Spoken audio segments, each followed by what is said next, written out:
नमस्कार साथियों, एक बार आप सभी का फिर से बहुत बहुत स्वागत है आपके अपने YouTube चैनल डियर गुरुजी पर। तो स्टार्ट करेंगे आज के इस सेशन को, आज के इस क्लास को। अगर आप लोग पहली बार जुड़ रहे हैं तो आप लोग हमारे टेलीग्राम ग्रुप से जो है जरूर जुड़ जाइए for important update and for important study material.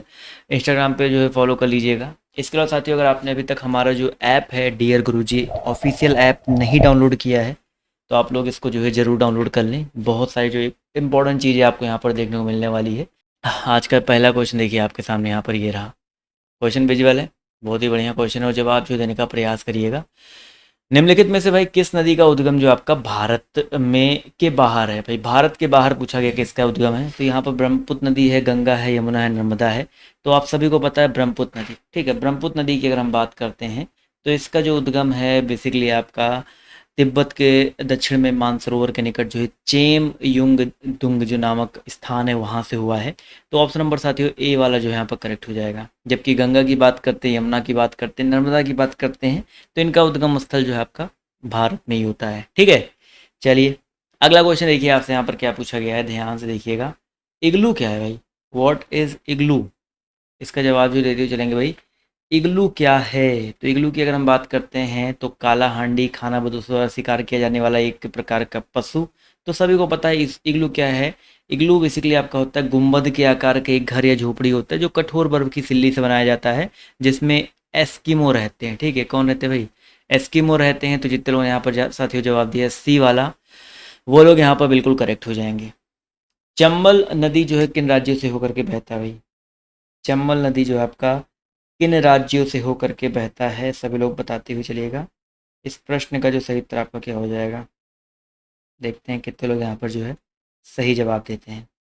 तो बच्चे चंबल नदी की अगर हम बात करते हैं तो चंबल नदी जो है किन राज्यों से होकर बहता है? बहुत इंपॉर्टेंट क्वेश्चन है। तो यहाँ पर याद रखिएगा उत्तर प्रदेश से तो है ही है, राजस्थान है, मध्य प्रदेश। मध्य प्रदेश तो फेमस है चंबल के लिए। तो यहाँ पर ऑप्शन नंबर जो इसका सी दिया गया करेक्ट हो जाएगा, ठीक है। बिल्कुल सही बात है। अगला क्वेश्चन देखिए आपसे यहाँ पर क्या पूछा गया है, ध्यान से देखिएगा और सभी लोग यहाँ पर जवाब जो देने का प्रयास कीजिएगा भाई। चलिए इसके अलावा जो है अगली क्लास जो चलती है उसका भी लिंक नीचे कमेंट बॉक्स या डिस्क्रिप्शन बॉक्स में दिया रहता है, तो आप लोग जुड़ने का प्रयास किया करो भाई। वह इतावली यात्री जिसे विजयनगर साम्राज्य का अंत्य प्रशंसात्मक विस्तृत वर्णन किया है वह है? चलिए भाई इसका जो है सभी लोग जवाब जो है देते हुए चलेंगे भाई। देखिए इस प्रश्न का कितने लोग जो है सही जवाब देते हैं। बहुत ही बढ़िया प्रश्न है और जवाब देखिए यहाँ पर जो है धीरे धीरे आना शुरू हो गया भाई। तो 5 नंबर क्वेश्चन की बात करते हैं तो यहाँ पर देखिए ऑप्शन नंबर बी हो जाएगा, निकोलो डी कोंटी, ठीक है। निकोलो डी कोंटी जो एक इतावली यात्री था जिसने विजयनगर साम्राज्य का अंत्य जो है कह सकते हैं बहुत प्रशंसात्मक रूप से जो है विस्तृत वर्णन किया है। तो जितने यहाँ पर जवाब दिया साथियों ऑप्शन नंबर साथियों बिल्कुल बी वाला, वो लोग यहाँ पर जो है बिल्कुल करेक्ट हो जाएंगे। क्लियर है? जितने भी साथियों ने यहाँ पर बी जवाब दिया है वो लोग यहाँ पर करेक्ट हो जाएंगे। क्लियर है? चलिए अगला क्वेश्चन देखिए आपसे यहाँ पर क्या पूछा गया है, ध्यान से देखिएगा और सब लोग यहाँ पर जवाब जो देने का प्रयास कीजिएगा भाई। देखते हैं कितने लोग यहाँ पर जो है सही जवाब देते हैं। चलिए अगला क्वेश्चन देखिए आपसे कह रहा है, स्वतंत्रता के बाद रियासतों के एकीकरण में सबसे महत्वपूर्ण भूमिका जो है किसके द्वारा निभाया गया था भाई? सबसे महत्वपूर्ण भूमिका किसके द्वारा निभाया गया था? सभी लोग जवाब जो देते हुए चलेंगे फटाफट, जितने लोग यहाँ पर जुड़े हुए हैं। और जवाब देखिए यहाँ पर धीरे धीरे आना शुरू हो गया है। इस प्रश्न का जो सही उत्तर आपका क्या हो जाएगा? तो भाई स्वतंत्रता के बाद रियासतों के एकीकरण में सबसे महत्वपूर्ण भूमिका जो है किसने निभाया था? तो भैया याद रखिएगा सरदार वल्लभ भाई पटेल। इसी वजह से इनको जो है भारत का बिस्मार्क भी कहा जाता है, क्योंकि इन्होंने जो है एकीकृत किया था। तो साथियों जितने ने यहाँ पर जवाब दिया ऑप्शन नंबर ए वाला, वो लोग यहाँ पर बिल्कुल करेक्ट हो जाएंगे। क्लियर है? चलिए अगला क्वेश्चन देखिए आपसे यहाँ पर क्या पूछा गया है, ध्यान से देखिएगा और सभी लोग यहाँ पर जवाब जो देने का प्रयास कीजिएगा। देखते हैं कितने लोग यहाँ पर जो है सही जवाब देते हैं। चरकुला नृत्य जो है डॉट डॉट डॉट से संबंधित है भाई। चरकुला नृत्य जो है आपका किससे संबंधित है? सभी लोग जवाब जो देते हुए चलिएगा। इस प्रश्न का जो सही उत्तर आपका क्या हो जाएगा? देखते हैं कितने लोग यहाँ पर जो है सही जवाब देते हैं। फटाफट जवाब जो देते हुए चलेंगे। बढ़िया प्रश्न है और जवाब सभी लोग के यहाँ पर जो है सही है। तो भाई चरकुला नृत्य की अगर हम बात करते हैं बच्चा, तो यहाँ पर याद रखिएगा चरकुला जो नृत्य दिया गया उत्तर प्रदेश से संबंधित है, बिल्कुल सही बात है। काफ़ी सारे लोक नृत्य हैं जो आपके अलग अलग प्रदेशों से संबंधित, जैसे गुजरात में अगर हम बात करते हैं तो गरबा, डांडिया, ये सब फेमस है। गरबा हो गया, डांडिया हो गया, रास हो गया, टिप्पाणी हो गया। गुजरात के अलावा मध्य प्रदेश की बात करते हैं तो मध्य प्रदेश में जैसे जवारा हो गया, मटकी हो गया, ठीक है। इसके अलावा उत्तर प्रदेश में तो आपका चरकुला है, नौटंकी सबसे ज़्यादा फेमस है, ये भी याद रखिएगा, नौटंकी जो है आपका सबसे ज़्यादा फेमस है, ठीक है, बिल्कुल। चलिए अगला क्वेश्चन देखिए आपसे यहाँ पर क्या पूछा गया है, ध्यान से। बिहार में तो सबको पता है जाट जाटिन, जाट जाटिन कई बार आपको पढ़ा चुका हूँ, इंपॉर्टेंट भी है। जाट जाटिन लोग हरियाणा लगा देते हैं, बट जाट जाटिन जो है बिहार का है, ये पॉइंट जो याद रखिएगा, ठीक है। चलिए अगला क्वेश्चन देखिए आपसे यहाँ पर क्या पूछा गया है, ध्यान से देखिएगा और सभी लोग यहाँ पर जवाब जो देने का प्रयास कीजिएगा। देखते हैं कितने लोग यहाँ पर जो है सही जवाब देते हैं भाई। चलिए पूछा गया हर्षवर्धन की राजधानी जो आपकी कहाँ पे थी भाई। हर्षवर्धन की जो राजधानी आपकी कहाँ पे थी, सभी लोग जवाब जो देते हुए चलेंगे। इस प्रश्न का जो सही उत्तर आपका क्या हो जाएगा। चलिए हर्षवर्धन की अगर हम बात करते हैं तो भाई इसकी राजधानी जो आपकी कहाँ पे थी, और जवाब देखिए यहाँ पर आना शुरू हो गया भाई। चलिए तो हर्षवर्धन की अगर हम बात करते साथियों तो इसकी राजधानी कन्नौज थी। यहाँ से कन्नौज थी, इसे शिलादित्य के नाम से भी जाना जाता है, ये पॉइंट याद रखिएगा। जितने लोग यहाँ पर जवाब दिए साथियों कन्नौज, वो लोग यहाँ पर जो है बिल्कुल करेक्ट हो जाएंगे। क्लियर है। चलिए अगला क्वेश्चन देखिए आपसे यहाँ पर क्या पूछा गया है, ध्यान से देखिएगा और सभी लोग यहाँ पर जवाब जो देने का प्रयास कीजिएगा। एक मिनट जो भाई। बुद्ध ने अपना पहला उपदेश, बहुत इंपॉर्टेंट क्वेश्चन है, सभी लोग यहाँ पर जवाब जो देने का प्रयास करें भाई। बुद्ध ने अपना जो पहला उपदेश है कहाँ पर दिया था भाई। महात्मा बुद्ध की बात हो रही है, तो इस प्रश्न का जो सही उत्तर आपका क्या हो जाएगा। 9 नंबर क्वेश्चन की बात करते हैं तो सारनाथ, ठीक है। महात्मा बुद्ध ने अपना जो पहला उपदेश है आपका सारनाथ में दिया था। तो जितने लोगों ने यहाँ पर जवाब दिया साथियों, ऑप्शन नंबर ए वाला, वो लोग यहाँ पर जो है बिल्कुल करेक्ट हो जाएंगे। क्लियर है। चलिए अगला क्वेश्चन देखिए आपसे यहाँ पर क्या पूछा गया है, देखते हैं कितने लोग यहाँ पर जो है सही जवाब देते हैं भाई।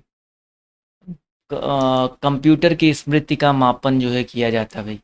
कंप्यूटर की स्मृति का मापन किया जाता है, सब लोग बताते हुए चलेंगे भाई। Memory of computer is measured by. तो कंप्यूटर की जो स्मृति होती है, आपने सुना होगा ना, बाइट है, बिट्स है, ठीक है, बिट्स में किया जाता है, ये पॉइंट याद रखेंगे। ऑप्शन नंबर जितने लोग यहाँ पर जवाब दिया साथियों, सी वाला, वो लोग यहाँ पर बिल्कुल करेक्ट हो जाएंगे। क्लियर है। चलिए अगला क्वेश्चन देखिए आपसे यहाँ पर क्या पूछा गया, ध्यान से देखिएगा और सब लोग बताते हुए चलिएगा। अंतरिक्ष में भेजा गया पहला उपग्रह बताइए कौन सा है। अंतरिक्ष में जो है भारत का प्रथम उपग्रह बताइए क्या है, उसका नाम क्या है, सब लोग बताते हुए चलिएगा भाई। चलिए फटाफट जवाब जो देते हुए चलेंगे। इस प्रश्न का जो सही उत्तर आपका क्या हो सकता है भाई।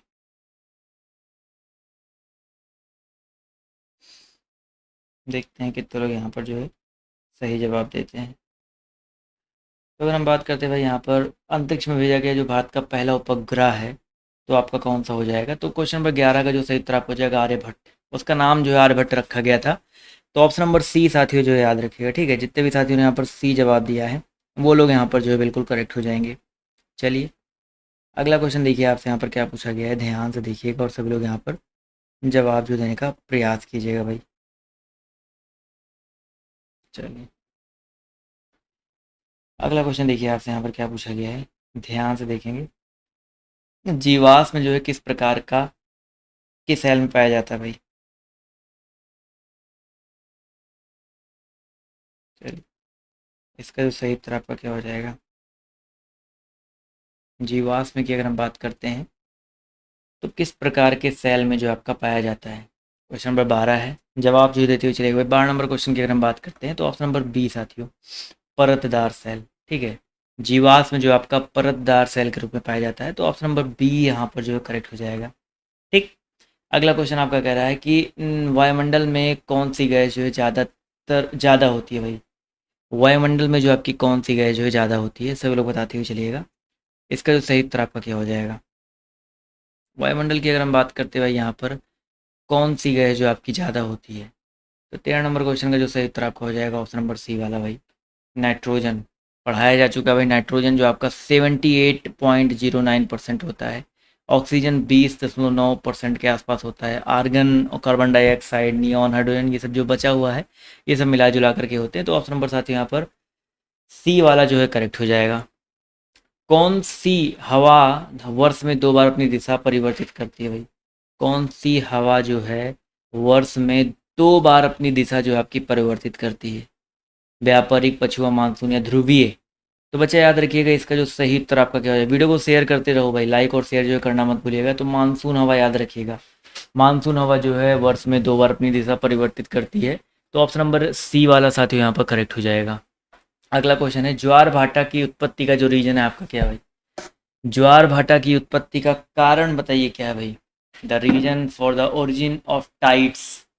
तो भैया ज्वार भाटा की उत्पत्ति का रीजन भैया है आपका चंद्रमा का गुरुत्वाकर्षण। क्या है भैया? आपका चंद्रमा का गुरुत्वाकर्षण है, ये पॉइंट याद रखिएगा। तो ऑप्शन नंबर सी साथियों यहाँ पर जो है करेक्ट हो जाएगा। ठीक है।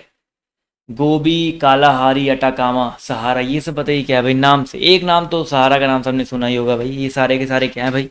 गोभी हो गया, सब्जी का नाम तो है नहीं भाई, गोभी मत कर दीजिएगा, गोभी है। ये सब जो है मरुस्थल है, मरुस्थल के नाम है। तो बी ऑप्शन साथियों यहाँ पर जो है करेक्ट हो जाएगा। नहीं तो ये गोभी का नाम सुन के आप कहो चलो सब्जी का नाम कर देते हैं, शायद टाइपिंग मिस्टेक हुआ होगा, ऐसा मत करना।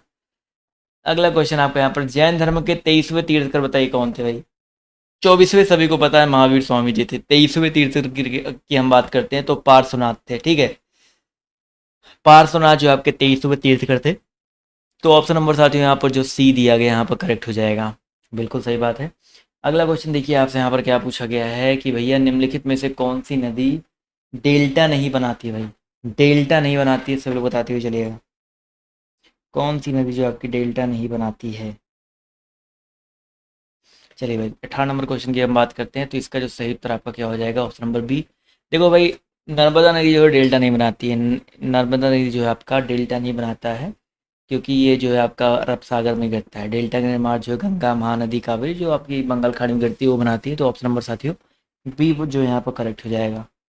एशियाई खेलों में 400 मीटर की दौड़ में स्वर्ण पदक जीतने वाली पहली भारतीय महिला बताइए कौन है भाई? चलिए थोड़ा एक ऑप्शन कट रहा है, एक मिनट रुकिए। एशियाई खेलों में जो है स्वर्ण पदक जीतने वाली पहली भारतीय महिला जो आपकी कौन है, ये पॉइंट जो याद रखिएगा और सब लोग बताते हुए चलिएगा। इसका जो सही उत्तर आपका क्या हो जाएगा?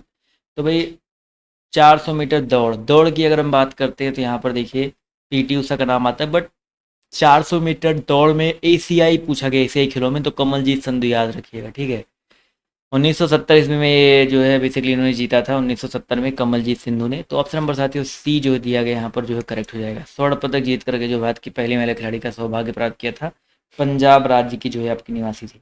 ठीक है, अगला क्वेश्चन देखिए आपसे यहाँ पर क्या कह रहा है, नीलकंठ में जो आपका कौन सा समास है भाई? सभी लोग जवाब जो देते हुए चलेंगे भाई। नीलकंठ में जो आपका कौन सा समास है भाई? इस प्रश्न का जो सही उत्तर आपका क्या हो जाएगा? बिल्कुल सही बात है भाई। 20 नंबर क्वेश्चन की बात करते हैं तो बहुब्रीहि समास, क्योंकि नीलकंठ जब दो शब्द मिलकर किसी तीसरे शब्द का विशेषण बन जाए तो वहां पर बहुब्रीहि समास होता है। नीलकंठ यानी कि महादेव जी का एक नाम है, तो बहुब्रीहि समास यहाँ पर करेक्ट हो जाएगा। उत्तर प्रदेश की कुल आबादी भारत की आबादी का कितना प्रतिशत है भाई? उत्तर प्रदेश की कुल आबादी जो है भारत की आबादी का कुल कितना प्रतिशत है? सभी लोग इसका जवाब जो देते हुए चलिएगा भाई। 21 की अगर हम बात करते हैं तो यहाँ पर याद रखिएगा 16.4%। ठीक है, 16.4% है। तो ऑप्शन नंबर साथियों यहाँ पर ए जो दिया गया है आपका करेक्ट हो जाएगा। ठीक है, चलिए अगला क्वेश्चन देखिए आपसे यहाँ पर क्या कह रहा है कि बांग्लादेश के क्रिकेट मैदान पर किस खिलाड़ी की मृत्यु हुई थी भाई? बांग्लादेश के क्रिकेट मैदान पर जो है किस खिलाड़ी की मृत्यु हुई थी?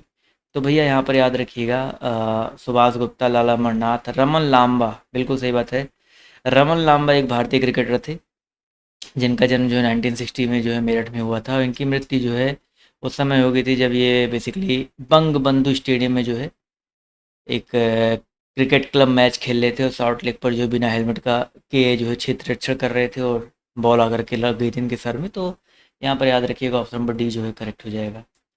निम्नलिखित में से गैर परंपरागत ऊर्जा स्रोत बताइए कौन सा भाई? गैर परंपरागत ऊर्जा स्रोत जो आपका कौन सा है? तो याद रखिए साथियों यहाँ पर पवन ऊर्जा, कोयला शक्ति, पेट्रोलियम है, ज्वार शक्ति। तो गैर परंपरागत की अगर हम बात करते हैं, यानी कि परंपरागत क्या होता है जो आप लोग यूज करते हो नॉर्मली। गैर परंपरागत की अगर हम बात करें, जैसे पवन ऊर्जा है, ज़्यादा यूज, मतलब वैसे नॉर्मली तो यूज होता नहीं है, ठीक है। सौर ऊर्जा हो गया, ठीक है। इसके अलावा आपका यहाँ पर जो दिया गया है ज्वार शक्ति हो गया, ये गैर परंपरागत है। कोयला, पेट्रोल तो आप परंपरागत है, ये तो यूज ही कर रहे हो ना, तो यहाँ पर ऑप्शन नंबर बी वाला यानी कि ए और डी साथियों करेक्ट हो जाएगा। इसके अलावा परंपरागत में आपका सौर ऊर्जा आता है, महासागरीय ऊर्जा आता है, ये सब आते हैं भाई। भारत की संविधान सभा के अध्यक्ष बताइए कौन थे भाई। संविधान सभा के अध्यक्ष फटाफट बताते हुए चलिएगा कौन थे। तो अगर हम बात करते भाई संविधान सभा के अध्यक्ष के बारे में, तो यहाँ पर डॉक्टर राजेंद्र प्रसाद, ठीक है। बी ऑप्शन यहाँ पर करेक्ट हो जाएगा। संविधान सभा के अध्यक्ष जो है आपके डॉक्टर राजेंद्र प्रसाद जी थे, तो ऑप्शन नंबर बी यहाँ पर जो है करेक्ट हो जाएगा। अगला क्वेश्चन है आपका, कह रहा है भारत में संपत्ति का अधिकार अब रह गया है। भारत में संपत्ति का अधिकार अब रह गया है। Right to property in India is no longer. तो भाई संपत्ति का अधिकार जो है अब किस प्रकार का अधिकार के अंतर्गत आता है? विधिक अधिकार, संवैधानिक अधिकार, जितने लोग, वैसे सॉरी विधिक अधिकार होगा, संवैधानिक नहीं, कानूनी अधिकार होगा। संवैधानिक मतलब अलग चीज होता है जो कॉन्स्टिट्यूशन पे आधारित हो, लेकिन विधिक यानी कि लीगल। तो ऑप्शन नंबर साथ यहाँ पर सी जो है करेक्ट होगा ज़्यादा, ठीक है। विधिक या कानूनी अधिकार जिसको बोलते हैं। जिम कॉर्बेट नेशनल पार्क आपका कहाँ पर अवस्थित है? जिम कॉर्बेट नेशनल पार्क आपका कहाँ पर अवस्थित है? सभी लोग जवाब जो देते हुए चलिएगा। इस प्रश्न का जो सही उत्तर आपका क्या हो जाएगा, देखते हैं कितने लोग यहाँ पर जो है सही जवाब देते हैं। चलिए, जिम कॉर्बेट नेशनल पार्क की अगर हम बात करते हैं, तो ये आपका बेसिकली आपका अवस्थित है कहाँ पे? उत्तराखंड में, उत्तराखंड के नैनीताल में। तो बिल्कुल सही बात है, रामनगर नैनीताल। जितने लोग जवाब दिए हैं वो लोग करेक्ट हो जाएंगे भाई। अगला क्वेश्चन देखिए, आपसे यहाँ पर कह रहा है सुंदरवन बताइए क्या है। बढ़िया प्रश्न है, सब लोग बताते हुए चलिएगा। सुंदरवन बताइए क्या है। सुंदरवन की अगर हम बात करते हैं, तो सुंदरवन आपसे भी होता है एक डेल्टा है, बट कौन सा डेल्टा है, कहाँ पे बनता है? तो गंगा ब्रह्मपुत्र डेल्टा में बनता है, ठीक है। तो ऑप्शन नंबर साथ ही यहाँ पर ए जो है करेक्ट हो जाएगा। विश्व का सबसे बड़ा नदी डेल्टा माना है, माना नहीं जाता है ये आपका। अगला क्वेश्चन है, चलिए, ध्वनि मापक इकाई को क्या कहते हैं भाई? ध्वनि मापक इकाई को क्या कहते हैं? The unit of measurement of sound is called. तो भैया 28 की अगर हम बात करें, तो यहाँ पर हो जाएगा भाई डेसीबल। डेसीबल में मापते हैं ध्वनि को। तो ऑप्शन नंबर साथियों डी वाला यहाँ पर करेक्ट हो जाएगा, ठीक है। अगला क्वेश्चन है, हरित गृह प्रभाव जो है किस गैस के अधिक मात्रा में होने से बढ़ता है भाई? हरित गृह प्रभाव की अगर हम बात करते हैं, तो किस गैस के अधिक मात्रा में होने से बढ़ता है? सभी लोग जवाब जो देते हुए चलेंगे फटाफट।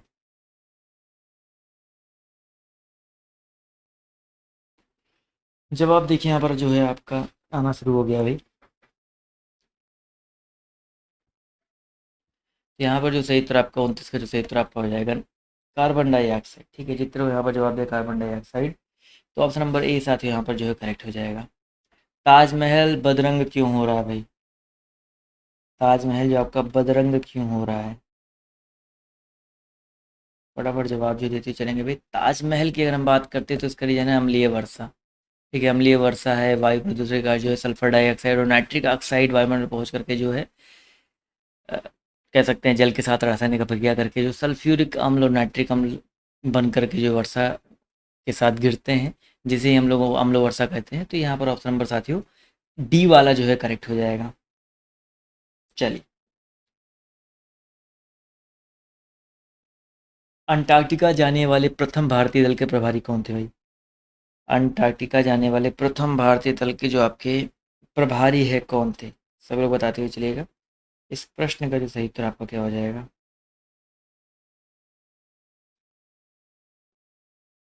चलिए, तो क्वेश्चन नंबर 31 की अगर हम बात करते हैं, तो 31 का जो सही उत्तर आपका हो जाएगा doctor J S J Qasim, ठीक है।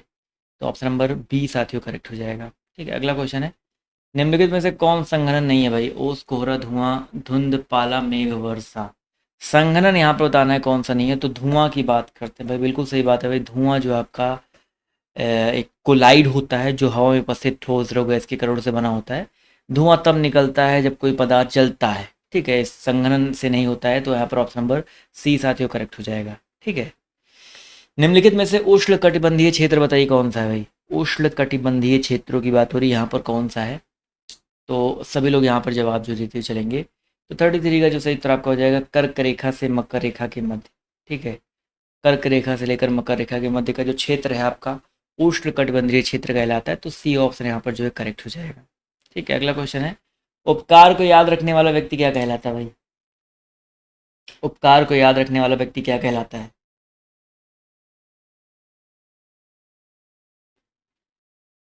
काफी लोगों के जवाब देखिए यहाँ पर आना शुरू हो गया भाई। तो इस प्रश्न का जो सही उत्तर आपका हो जाएगा कृतज्ञ। कृतज्ञ होता है जो उपकार को नहीं याद रखता है, तो ये चीज़ याद रखिएगा। अगला क्वेश्चन है, निम्नलिखित विकल्पों में से तत्सम शब्द का चयन करो भाई। तत्सम शब्द का चयन करते हुए चलना भाई। अंश अंश, तो सा ये वाला अंश जो दिया गया है ये आपका तत्सम शब्द है, जिसका तद्भव रूप जो है आपका दिया ही गया है, पहला ऑप्शन अंश वाला, ये इसका तद्भव होता है, पॉइंट याद रखिएगा। ठीक है, तो ऑप्शन नंबर बी यहाँ पर जो है करेक्ट हो जाएगा। अगला क्वेश्चन है, कल्पक्कम में स्थित है भाई। कल्पक्कम किस लिए फेमस है भाई। कल्पक्कम, कल्पक्कम परमाणु ऊर्जा केंद्र के बारे में आपने सुना होगा। तो कल्पक्कम में जो है आपका एक भारत का एक परमाणु ऊर्जा केंद्र है। ठीक है, इस ऊर्जा केंद्र की स्थापना 1971 में जो है चेन्नई में पड़ता है कल्पक्कम, वहाँ पे जो आपका हुआ था। इसे इंदिरा गांधी परमाणु अनुसंधान केंद्र के रूप में भी जाना जाता है। तो ऑप्शन नंबर सी साथियों जो है करेक्ट हो जाएगा। ठीक है,